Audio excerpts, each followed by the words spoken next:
Welcome students.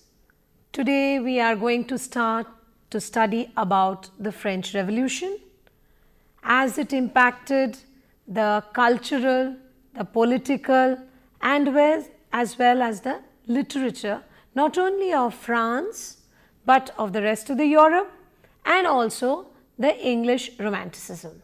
Between 1789 and 1802, we can chalk out the period which we call is the French Revolution. And it was at this point in time that by overthrowing the administration, the monarchy, that the French themselves changed their society as well as wreaked changes across the cultural and the literary world. Now, the causes of the revolution. In order to look for cause for a French Revolution, we cannot hold any one specific factor to be responsible. The first and the foremost thing which comes to my mind is the success the American Revolution had in throwing off the yoke of British rule. This effort, the Americans were strongly supported by the French. As a result, when the American Revolution became successful, the French themselves looked at their own society and wondered why they could not also overpower the arbitrary rule which existed in their own country. Why was French feeling that they were under an arbitrary rule? The answer lies in the Bourbon dynasty. Louis XIV had fought many wars, had drained the treasury of France at a time when France was really a leading economy in Europe.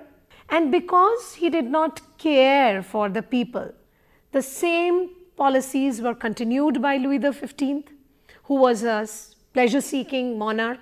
He left the French at their own mercy. When Louis XVI succeeded Louis XV as the king, it is not as if he did not want to better for the French people. He had a desire, but he never had the willpower to carry it forward. This naturally angered the people of France. Then there was this fiscal problem which arose from the fact of the burden of taxation. The taxation system in France was extremely unfair. In the taxation system, we find that the first estate and the second estate, which actually comprised of the aristocrats and the clergymen respectively, did not pay taxes adequately. They were only expected to pay 1/5 of the taxation, whereas the third estate paid the burden of taxes, 4/5 of the taxation. Clearly, a proposition which was not liked by the people. It is not as if that they demanded an equal distribution of wealth, but what they demanded was an equality before the law which would give an equal burden of taxation on all the three estates. The planning, the budget of the French economy was also extremely poor. They did expenditure without proper planning. As a result, the purse of the country was constantly drained. An additional burden was the luxurious ways in which the Bourbon kings conducted their life. All this sparked in the mind of the newly evolved middle class, the bourgeoisie as they were called, who were intellectually aware and who were constantly in touch with the developments within the country and the philosophical developments outside the country, felt inspired to start a revolution to overthrow this arbitrary rule. And we find that Rousseau, Voltaire and Montesquieu were the three great intellectuals of this age who influenced the people, the bourgeoisie of the French regime in Paris, and they made them aware of what their rights were and how they should seek equality, liberty and fraternity, and not live as loyal subjects of the king. There were other intellectuals, not homegrown, but from abroad. For example, there was Thomas Paine from England, there was Benjamin Franklin from America. The Parisians constantly interacted with them, and they all pointed out to the people of France the incompetence of the Bourbon government, the wasteful expenditure that the kings were making the country to go through. The religious intolerance also was a part of what they pointed out. The Huguenots, who had been for generations given the protection by the state, were suddenly being taxed by Edict of Nantes, which the Louis XV had adopted.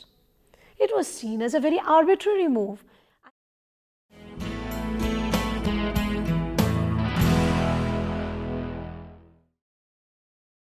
We look now at the course of the revolution, or how the revolution progressed.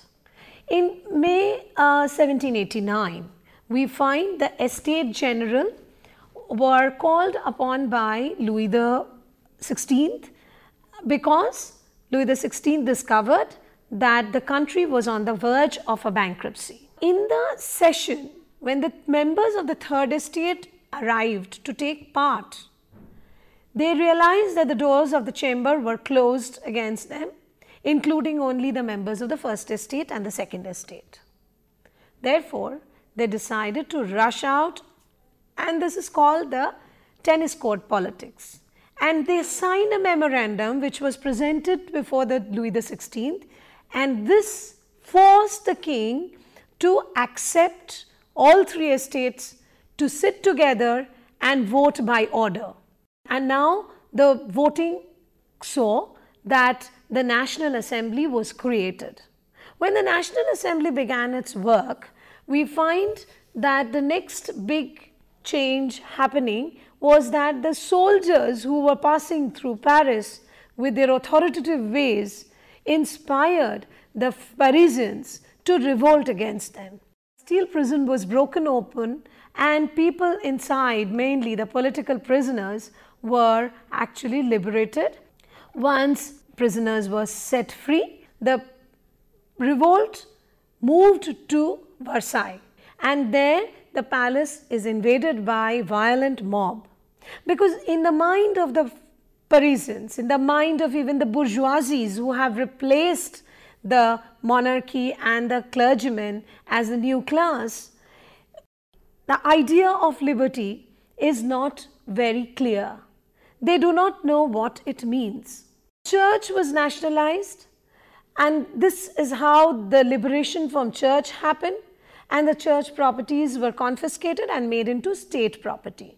Legislative Assembly, comprising of 745 members, was formed as a unicameral legislature for members elected for 2 years. But Louis XVI was not very happy with this development. He refused to comply with the decisions of the assembly, and he was trying to flee the country. But unfortunately for him, he was captured, brought back, and the Legislative Assembly now decided that they are going to declare null and void, they are going to suspend both the 1791's constitution as well as their own king. At this point in time, Austria and Prussia, which had way back in 1791 decided to come together to help out the French monarchy, now came to France to attack the French Republic. At this point in time, the French government found in possession of Louis XVI certain material which were treasonous of nature. So Louis XVI was charged with high treason, and having found guilty, he was guillotined. This year, National Convention handed over power to and authority to Committee of Public Safety, which was led by citizen Robespierre, the leader of the revolutionaries. Unfortunately for France, between 1793 and 1794, France entered into what is known as a reign of terror, seeing violence, widespread lawlessness, and innumerable executions at the guillotine. So much so that the guillotine now came to be considered as a national razor. In France, this era of Robespierre ended only when people of France once again revolted against Robespierre. And Robespierre met with the same end that he had sent the monarch to. That is, Robespierre was also guillotined. Now the power and administration passes into the hand of the Directory of Five. The Directory in turn entrusts Napoleon with the power to deal with the foreign invasions. So he was an extremely popular citizen of France. He was now elected to become the first consul of the state. And within a few days, when in Paris there was an outbreak of a lawlessness, a situation which had gone out of control, they called upon Napoleon to settle the issue. When Napoleon came into Paris, he managed to put down the rebellion, but also as a fallout, he decided to organize a military coup and take over the administration of France in his own hand.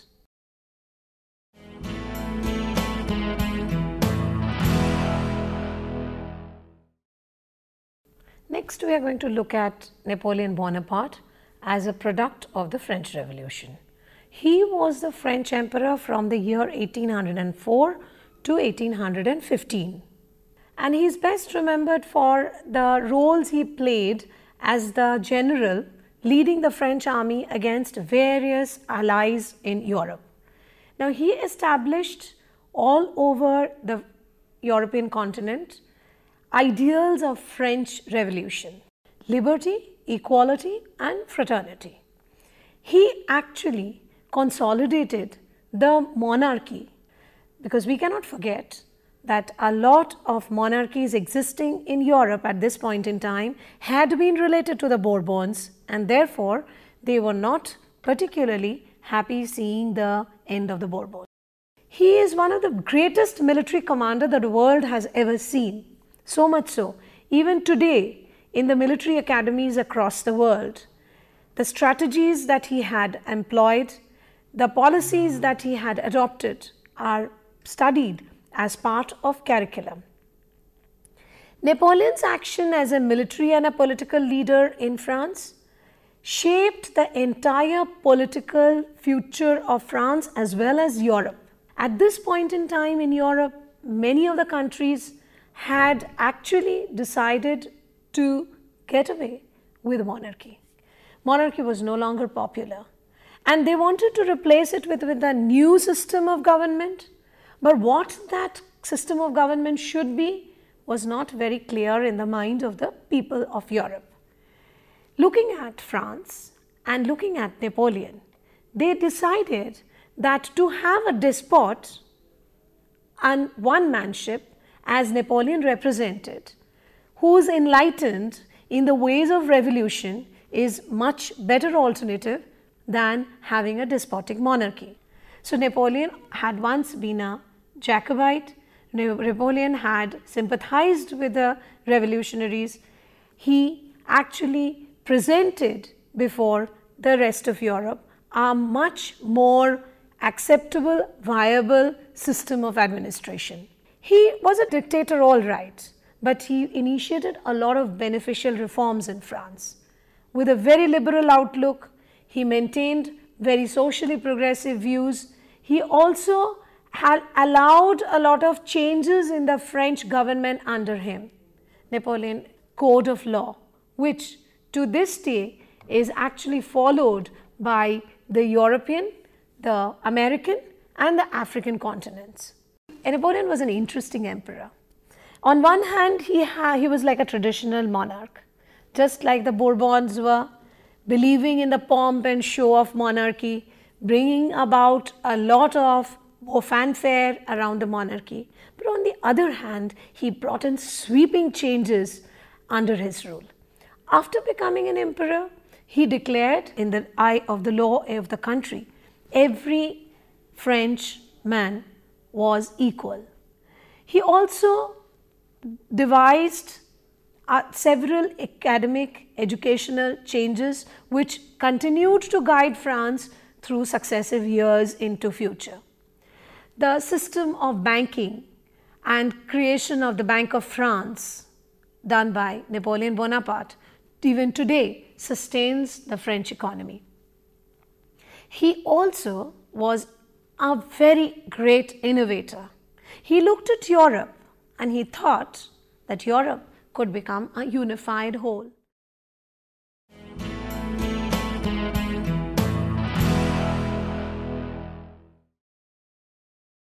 The French Revolution had leaders who were bourgeoisie intellectuals. Bourgeoisie were the new emerging middle class who were capital rich. They had money in their hand, they had land in their hand, and yet they were imbibed with the various philosophical ideals of Rousseau, Voltaire, and other eminent philosophers of the time. The effects of the revolution actually struck out the best when they managed to overthrow not only monarchy by putting the entire Bourbon family through guillotine, but also overthrowing the Church of France. They nationalized the church. So the entire lot of property that the church owned was now taken over, confiscated by the state of France. And all the positions in the clergymen became nominated by the administration of France. What remained now was the third estate. And the third estate talked about liberty, equality, and fraternity. What this liberty was not very clear in the mind of anyone. People interpreted liberty exactly as they wanted to. So therefore, many people we find, including citizen Robespierre, had meant by liberty turning to violence. So the violence which begins in the prison of Bastille carries on into the killing of the aristocrats in the guillotine, Robespierre putting the country through reign of terror, and eventually Robespierre himself dying in the guillotine. But actually, for rest of the world, French Revolution meant the end of inherited privileges. Aristocracy had been abolished in France. There was no aristocrat left whatsoever. The serfdom and the slavery, which also existed in various parts of the colonial France, had come to an end, and it also established a law of equality among the people.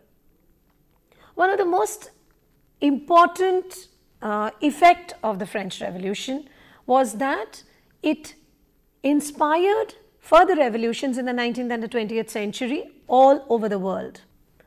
Revolutionary belief established that nationalism is one of the most coveted element in the citizen, and citizens do not mean loyal subjects. Citizens mean free people of a country who come to represent the country, who come to abide by the laws of the country out of their own free will.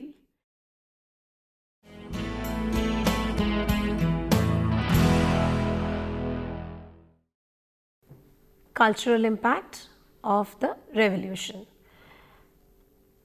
If a nation finds itself fired by the spirit of revolution, turning the whole thing around, it is natural that the art and literature, which ultimately reflect the life, will also begin to take a new turn. Now, people had learned to become defiant of certain laws.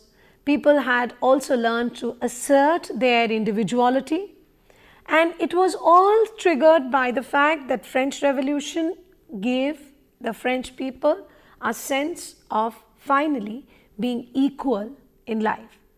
And writers of this time also asserted individuality in the work of literature that they produced. The society in France in pre-revolution age was a very strict society. They had very strong norms which defined how people behaved, what people did, and how much of expression they were allowed to their feelings, because we remember that the Bourbon kings imposed very strict press laws on the people of France. The revolution gave the authors of this period a lot of freedom to write.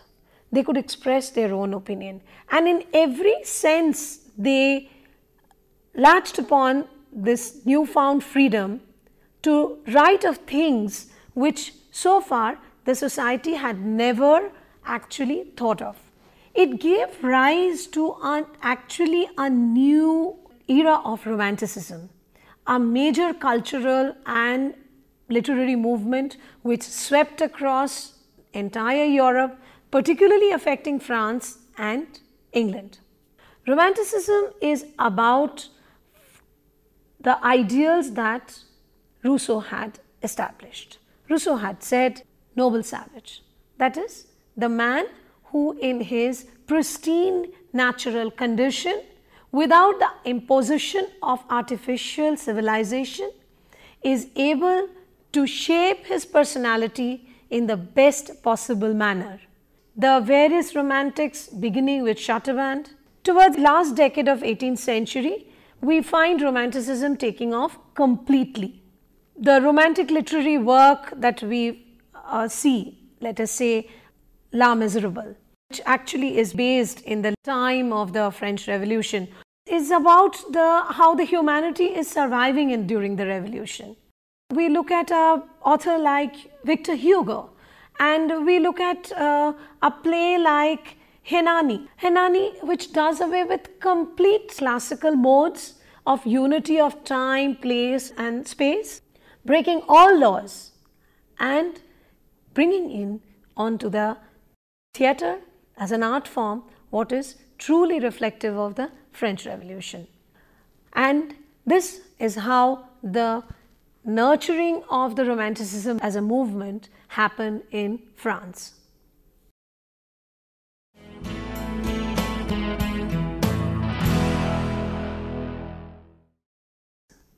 The role of women in revolution. Before the French Revolution had happened, men and women in the French society had no rights at all. After the man had regained his position in the society, we find that the women are being constantly left behind. It is not that the women in France did not participate in the French Revolution. They did. The bursting of Bastille, the fall of Bastille, was as much a movement in which the women had participated. When the women were not given the right to vote or any other kind of political right, they did protest against it. But neither the National Assembly nor the public in France ever took it with a lot of sympathy. In fact, it has been seen repeatedly that the women who came in the forefront, either through their work in the social or political sphere or through their writings, were looked with harshness by the society. They were often exiled, they were many times executed, and sometimes humiliated in such a way that it drove them to insanity. The name which comes to my mind most importantly is Olympe de Gouges, who wrote a lot of plays, a lot of pamphlets, a lot of short stories which highlighted the women's contribution, the plight of the women in the society. She declared that men and women may be different, but equality before law is absolutely essential. She had written what is called Declaration of Rights of Women. To Robespierre, Olympe was not really an acceptable figure, because she had called Robespierre's rule the rule of revolution's infamy and revolution's shame. She was a defender of the king And therefore, when the king was executed, Olympe also found herself sent to the guillotine. Madame Roland actually focused on education for women. And she said that women are considered weak simply because they do not bother to acquire education. So in case women actually took a step to educate themselves, they would also be not treated as weak subjects by the men. Madame Roland was an intelligent woman. She was able to dictate terms in the politics of her time. She set certain precedents for the feminist movement to take off in France. She talked about the injustice of not putting men and women through the same judicial procedure, the same judicial equality. She accused men of being very, very unjust. And Madame Roland was also another person who had to die on the guillotine simply because she refused to save herself and she refused to retract what she had talked about, getting the equal rights of divorce, equal right of inheritance for the women.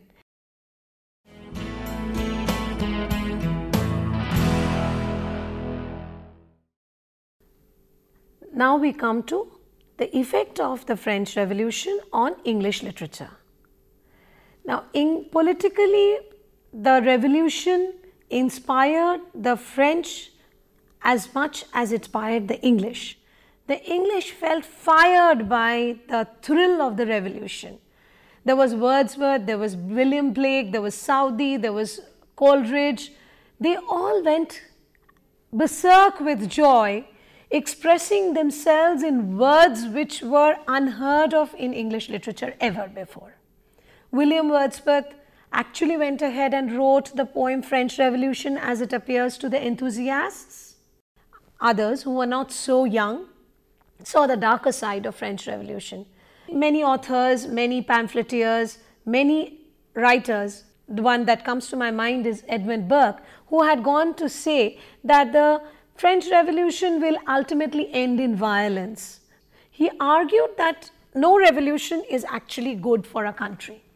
The country should always go through gradual processes of change rather than going through this kind of an euphoric change.